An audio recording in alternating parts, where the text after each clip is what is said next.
Welcome back this afternoon. Do you ever wonder how much the old items in your home are worth today? Well, you might be richer than you think. Joining us today is Marsha Bemko. She's the executive producer of the popular PBS series Antiques Roadshow, which is filming in Austin tomorrow. David Rago is one of the appraisers on the show to share some tips on finding maybe some vintage valuables. Thank you so much for being here. Great to be here. So the show is filming in Austin tomorrow. This is for the 19th season. It is. Of a hugely popular series. Talk about kind of the fascination with this show. You know, I think we got a little something for everybody. So we have antiques junkies who just want to know and know what David knows, and that's you learn one great object at a time. Yeah. We love watching other people have great disappointments and great surprises. Yeah. And frankly, it's a smart show. You can't watch a season of Roadshow without learning when the Civil War happened. And I think people like smart reality TV. We know about between 8 and 9 million people a week like it. So certainly a huge audience for it. Kind of describe how it works for people. How it works, well, if you're coming to our event tomorrow, and if you are, you got tickets, over 15,000 people applied for them. Right. And you will come in, and let's say you get assigned to pottery where David's sitting tomorrow.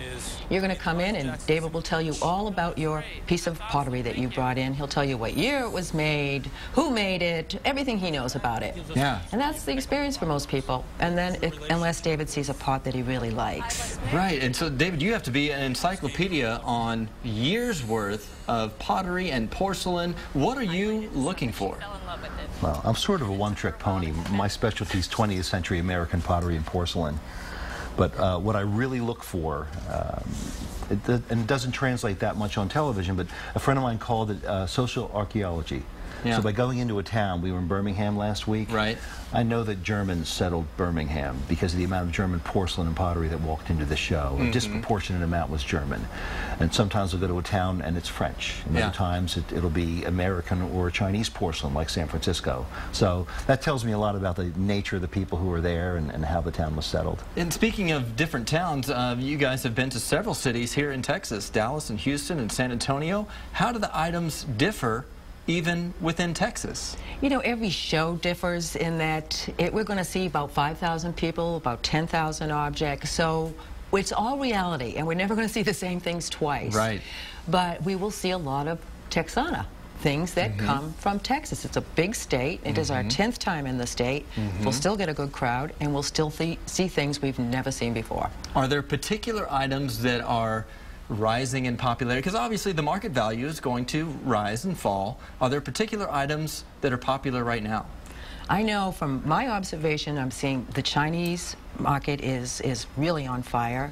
Modern furniture, and David would have the best answer to that question because he sells it every day. Well, what I remember last time I was in, I guess it was Dallas, an English Staffordshire earthenware chop plate came in. Mid-19th century chop plate, but it had a Texas scene on it. And because it had a Texas scene and it was in Texas, it was worth a lot more money here than any place else. So there is a local interest to some of the things we find. Even if they're not made here, they gravitate to certain states. And Texiana, would you call it? Texana? Texana. Yeah. Texana's big in Texas. That's right. Wonderful. And so this, the filming is tomorrow at the Austin Convention Center. You mentioned over 5,000 ticket applications. There was a lottery system that went into this, so 6,000. It was over 15,000 people who applied. We give out 3,000 pairs. We know we'll see about 5,000 people tomorrow. Right, so it is sold out. But if you're wondering at home, you're rummaging through your stuff, what are some tips that you have for people that are maybe thinking that maybe they have a hidden treasure out there?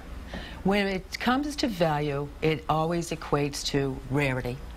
Even if whatever it is, it's going to be something rare. So if you have mass-produced items, don't go looking for great value there. Yeah, I think that generally go for a unique, something that's a little different, and it's not always just old stuff. Like David's saying, mid-century modern, you're talking 1950s even, 1960s. Right. So it's about uniqueness and things with a good line. Things that were made when they were made that were good are still good. It is so fascinating. Wish you the best of luck with the show. Again, this will air for the 2015 season. So congratulations on all the success. The Antiques Roadshow, again, it's going on at the Austin Convention Center tomorrow. Completely sold out, but who knows? You may have a hidden treasure in your home. Thank you so much for joining us today. Thank you. Thank you. All right. We'll be right back.